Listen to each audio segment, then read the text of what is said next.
अस्सलाम वालेकुम। तो आज हम अपना दूसरा जो टॉपिक है वो हम स्टार्ट करेंगे। उसका क्या नाम है कि फंडामेंटल टाइप्स ऑफ बायोमॉलिक्यूल्स।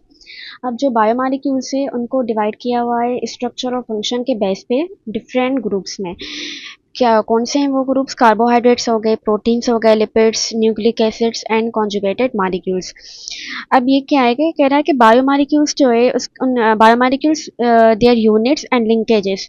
अब ये जो बायोमॉलिक्यूल्स होते हैं ना वो एक बहुत बड़े मॉलिक्यूल्स होते हैं, ठीक है, बहुत ज़्यादा बड़े मॉलिक्यूल्स होते हैं। अब जाहिर सी बात है एक बहुत जब हमें एक बहुत बड़ा मॉलिक्यूल मिलता है, ठीक है, तो वो क्या होता है कि वो छोटे छोटे मॉलिक्यूल्स में से बना होता है, ठीक है। जैसे हम कहते हैं कि ये एक मॉलिक्यूल है बड़ा सा, तो वो हम कहते हैं कि ये एटम से बना होता है। जैसे हम टिश्यूज़ की बात करें तो टिश्यूज़ जो हैं वो सेल्स में से बने हुए होते हैं।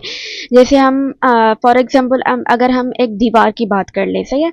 अब ये एक पूरी दीवार है, ये एक पूरी दीवार है, ठीक है। अब इसमें क्या है कि हमें छोटे छोटे से ब्लॉक्स मिलेंगे, छोटे छोटे से ब्लॉक्स मिलेंगे। ये मतलब ज्वाइन होके एक पूरी वॉल बना देते हैं, एक पूरी दीवार बना देते हैं। तो ये जो एक ब्लॉक होगा, सही है, ये जो एक ब्लॉक होगा वो क्या होगा? वो होगा एक ये जो पूरी दीवार, बड़ी सी दीवार बनी हुई है, उसका ये एक यूनिट हो गया, सही है। तो सेम इसी में भी है कि ये जो बायोमॉलिक्यूल्स है उनके छोटे छोटे छोटे से यूनिट्स होते हैं।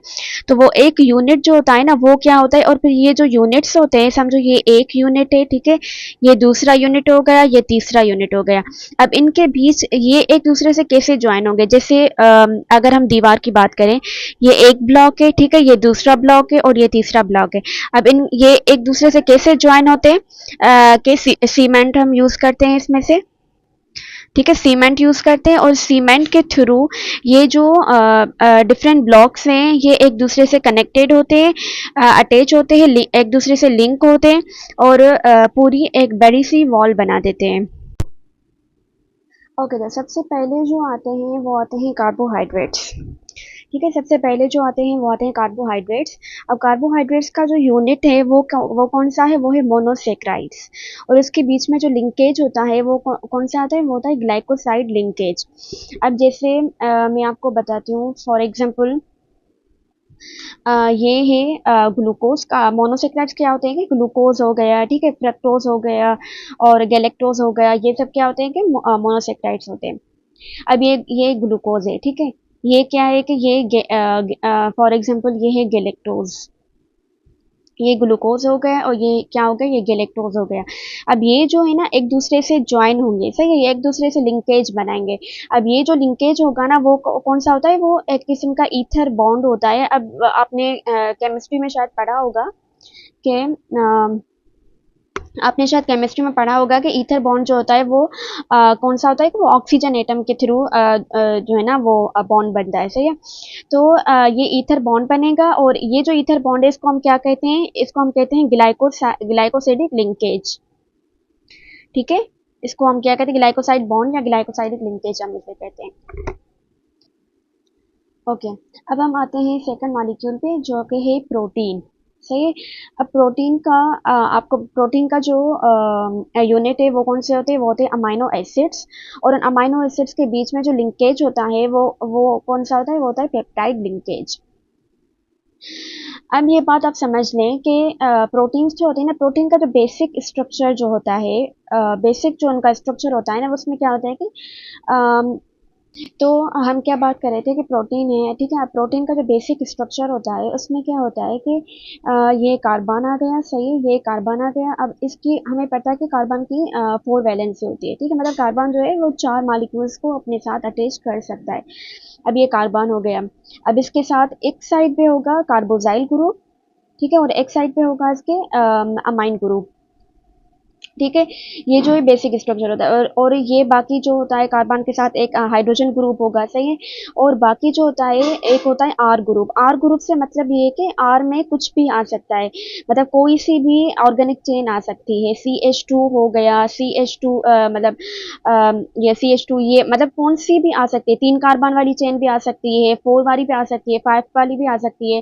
उस हिसाब से हम जो है ना अमाइनो एसिड्स को डिवाइड करते हैं डिफरेंट ग्रुप्स में। जैसे ग्लाइसिन होता है, सही है, तो उसमें सिर्फ ये हाइड्रोजन आर की जगह सिर्फ हाइड्रोजन बॉन्ड होता है, हाइड्रोजन ही होता है। और अगर हम एलेनाइन की बात करें, एलेनाइन भी क्या है कि एक अमाइनो एसिड है। अब इस एलेनाइन में क्या होता है कि इस आर की जगह पर क्या होता है, CH3 आ जाता है, सही है। तो ये होता है कि मतलब डिफरेंट अमाइनो एसिड्स होते हैं और उसमें जो ये आर है ना, वो आर चेंज होता रहता है। ये क्या होता है कि ये चेंज होता रहता है, और बाकी जो ये बेसिक स्ट्रक्चर है वो हर अमाइनो एसिड में सेम ही रहता है। ठीक है, एक साइड पे कार्बोजाइल ग्रुप हमें मिलेगा, एक साइड पे हमें NH3 मिलेगा। बाकी ये जो आर है वो चेंज होती रहेगी और इस हिसाब से हम हमारे जो डिफरेंट डिफरेंट अमाइनो एसिड्स बनते हैं। ग्लाइसिन हो गया, एलेनाइन हो गया, वेलेनाइन हो गया, वेलाइन हो गया, ये जो भी है, तो ये आर के हिसाब से ही उनको हम डिवाइड करते हैं। मतलब ये आर जो है वो चेंज होता रहता है। अब क्या होता है कि फॉर एग्जांपल मैं आपको बताती हूँ कि होता क्या है कि अब समझो ये है। अच्छा, तो अब आप समझ लें कि ये है एक ये एक अमाइनो एसिड हो गया। फॉर एग्जांपल हम इसको R1 कह लेते हैं, और ये जो है ये दूसरा हो गया, इसको हम R2 कह लेते हैं, सही है। अब इन दोनों के बीच में जो लिंकेज बनेगा ये क्या होगा, ये होगा पेप्टाइड लिंकेज। अब ये कैसे बनता है कि इसमें से जो है ना वो OH रिमूव होगा, इसमें से क्या होगा, H रिमूव होगा, वाटर की रिमूवल होगी। वाटर की रिमूवल होगी तो ये मतलब कंडेंसेशन है। अच्छा, ये तो हम आगे चल के पढ़ेंगे। अगर जो टॉपिक है वो हमारा कंडेंसेशन का ही है तो वो आपको तब समझ आ जाएगी। सो ये बहरहाल क्या होता है कि इसमें पेप्टाइड बॉन्ड बनता है, इन दोनों अमाइनो एसिड्स के बीच में क्या होगा, पेप्टाइड बॉन्ड बनेगा।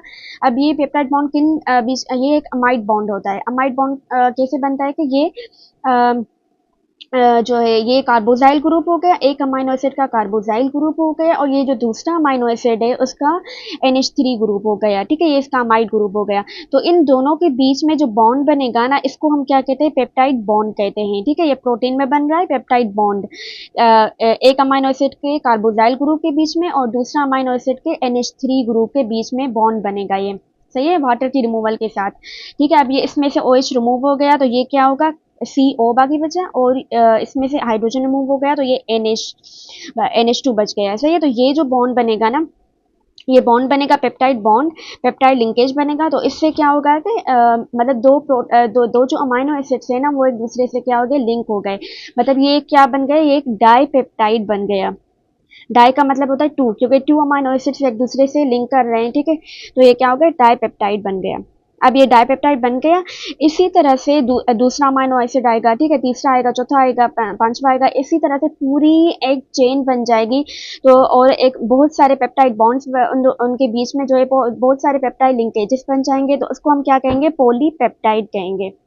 ठीक है, पॉलीपेप्टाइड कहेंगे, जिसको हम प्रोटीन भी कहते हैं, सही है। मतलब एक पूरी प्रोटीन बन जाएंगी जो कि एक बहुत बड़ा मॉलिक्यूल होता है, सही है। तो ये आपको समझ आ गया कि प्रोटीन जो होती है इसके यूनिट्स कौन से थे, अमाइनो एसिड्स हो गए, और उसके बीच में जो लिंकेज है पेप्टाइड लिंकेज, वो कैसे बनता है।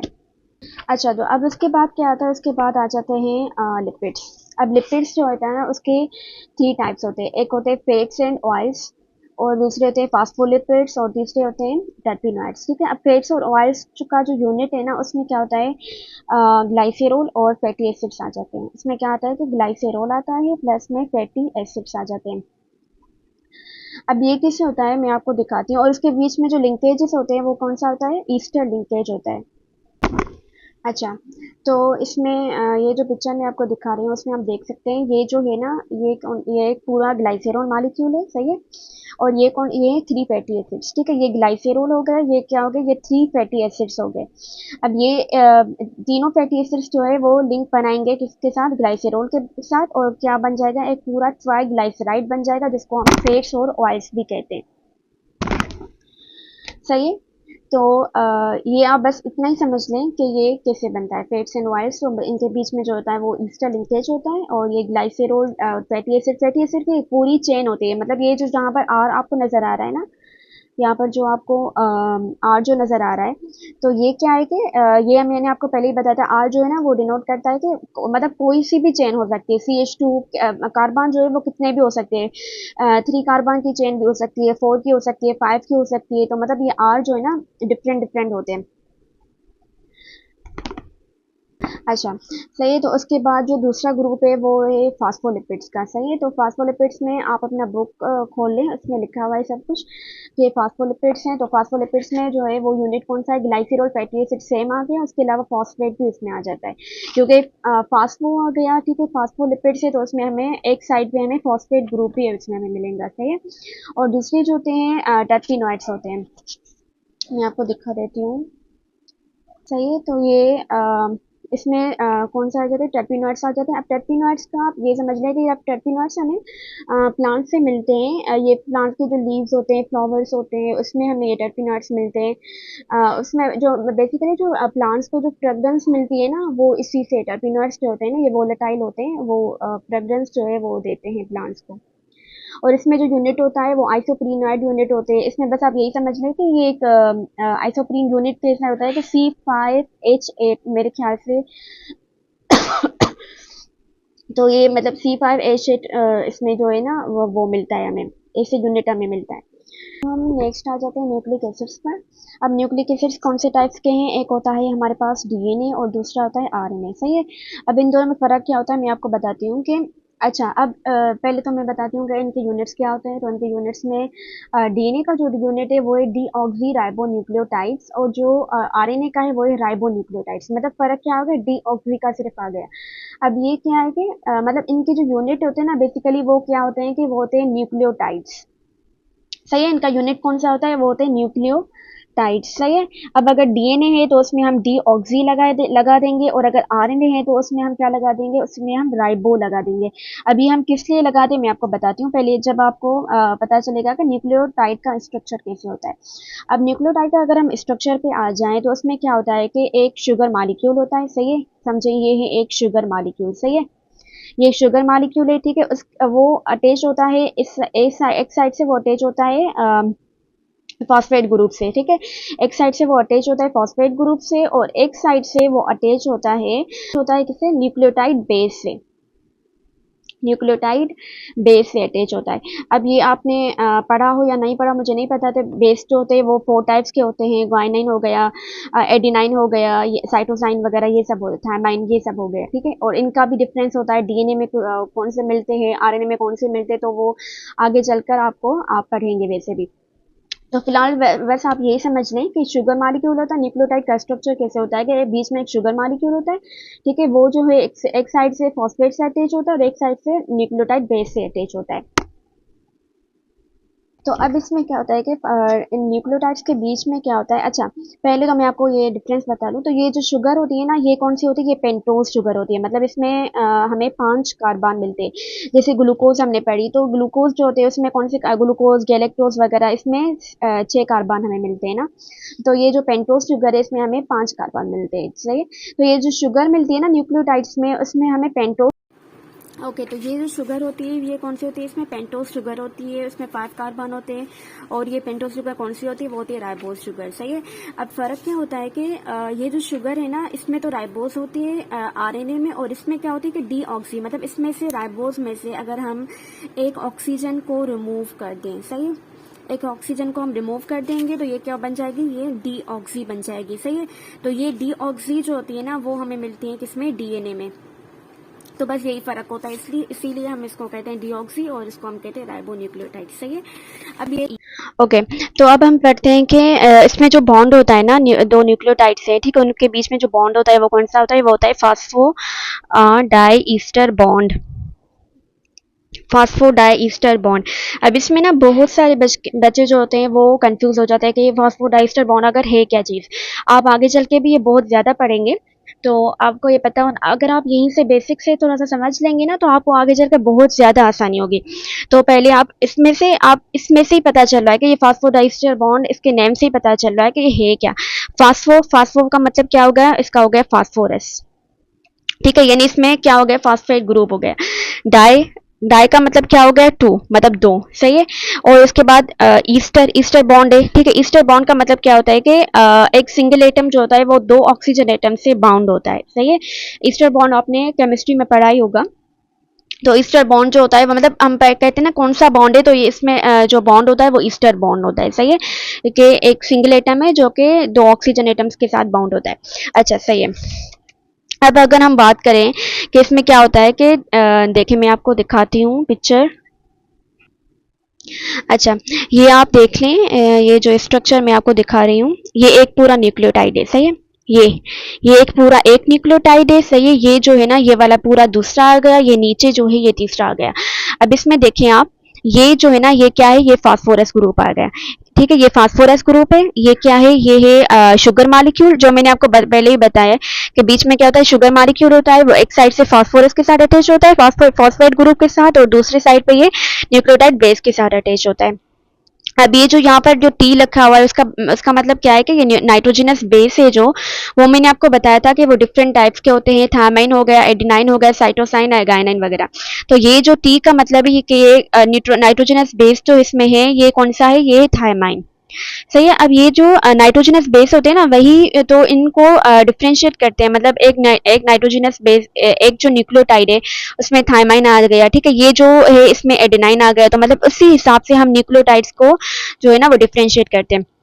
जैसे मैंने आपको पहले बताया था कि अमाइनो एसिड्स थे, ठीक है, तो अमाइनो एसिड्स को जो हम डिफरेंशिएट कर रहे थे वो किस हिसाब से कर रहे थे कि उसमें जो आर ग्रुप था, ठीक है, उसमें जो आर ग्रुप था वो क्या होता है, चेंज हो रहा था हर अमाइनो एसिड्स में। उसका जो बेसिक स्ट्रक्चर था वो सेम था, लेकिन उसमें जो आर ग्रुप था वो चेंज हो रहा था। उसी हिसाब से डिफरेंट डिफरेंट अमाइनो एसिड्स बन रहे थे, और वो डिफरेंट तरह से एक दूसरे से ज्वाइन करेंगे और डिफरेंट तरह की प्रोटीन्स बनाएंगे, क्योंकि हमें डिफरेंट तरह की प्रोटीन्स चाहिए ना, सही है। तो यही होता है। अब ये जो नाइट्रोजनस सॉरी ये जो न्यूक्लियोटाइड्स हैं, अब इसमें भी हमें क्योंकि डिफरेंट चाहिए, क्योंकि एक न्यूक्लियोटाइड से जो कि ज्वाइन होकर डीएनए बनाएंगे, और दूसरे हैं वो जो कि आरएनए बनाएंगे, ठीक है। तो अब इसमें जो है ना, आप देख लें, ये बीच में क्या है कि ये फास्फोरस है, सही है। अब मैंने आपको बताया कि ये जो फास्फोरस है वो दो ईस्टर बॉन्ड्स में क्या होता है कि इन्वॉल्व होता है। हमने पढ़ा था ना, phosphodiester bond, phosphate क्या बना रहा है, दो ईस्टर बॉन्ड्स बना रहा है, ठीक है। अब कैसे किसके साथ बना रहा है कि दो शुगर मॉलिक्यूल्स के साथ बना रहा है। ये बीच में ये देखें, ये फास्फोरस है, ठीक है, ये पहला बॉन्ड हो गया, ये एक शुगर के साथ बना रहा है, जो इसके ये नाइट्रोजनस बेस, और जो ये दूसरा जो सॉरी ये एक न्यूक्लियोटाइड हो गया, और ये जो दूसरा न्यूक्लियोटाइड है उसकी जो शुगर मॉलिक्यूल है, दूसरा बॉन्ड किसके साथ बना रहा है, इसके साथ बना रहा है, सही है। मतलब ये क्या हो गया, फॉस्फो, ये क्या हो गया, अब आप नेम से ही पढ़े, ये क्या होगा, फास्फो, ठीक है, फास्फो।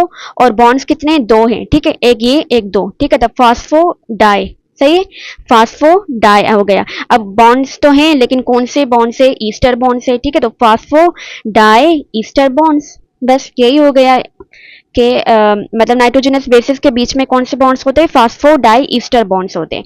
इसी तरह से बहुत सारे नाइट्रोजनस बेस सॉरी बहुत सारे न्यूक्लियोटाइड्स जो होते हैं वो एक दूसरे से ज्वाइंट होते हैं, लिंकेज बनाते हैं फास्फो डाई ईस्टर बॉन्ड्स के थ्रू, ठीक है, ये आप जैसे देख रहे हैं। और एक बड़ा मॉलिक्यूल बन जाता है डीएनए या आरएनए।